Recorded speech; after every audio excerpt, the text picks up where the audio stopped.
అది లేదు.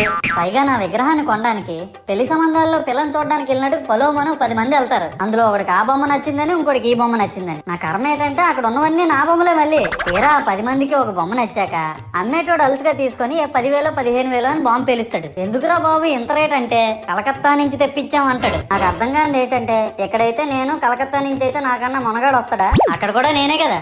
ఇలా నన్ను బజార్లో పెట్టి బేరం ఆడి నా మొహానికి ముసుగేసి వ్యాన్ ఎక్కిస్తారు. ఆ వ్యాన్ డ్రైవర్ గాడు నేనున్నానని కూడా చూడకుండా ఏదో ఆలోచించుకుంటూ డ్రైవ్ చేస్తా గతకల్లో గబ్బి గుబ్బి అని తించేసి నా కాల్లో చెయ్యి ఎరగొట్టేస్తాడు. ఈ విషయం చందాలు ఇచ్చిన చిన్నోళ్ళకి తెలిస్తే మళ్ళీ ఇరిగిపోయిన బొమ్మ పెట్టకూడదని ఏ బొమ్మ రాసి కవర్ చేసేస్తాడు. సరేలే జరిగిందేదో జరిగింది, నా భక్తులే కదా, కూల్ బ్రో అని చిల్లయ్యే లోపు నన్ను పందిర్లో పెట్టి ముసుగు తీసి నాకన్నా పొడుగుండే సౌండ్ బాక్సులు 2 నా చెవులు పక్కన పెట్టి డీజే గణేష్ బ్రో అని చెప్పి నా పాటలను కూనీ చేస్తారు. సరేలే పిల్లలు కదా, ఇప్పుడు కాకపోతే ఎప్పుడు ఎంజాయ్ చేస్తారు, కాసేపట్లో పూజ స్టార్ట్ చేస్తారని వెయిట్ చేస్తా ఉంటే ఆ 5 రూపాయల వ్రతకల్పన బుక్ చూస్తే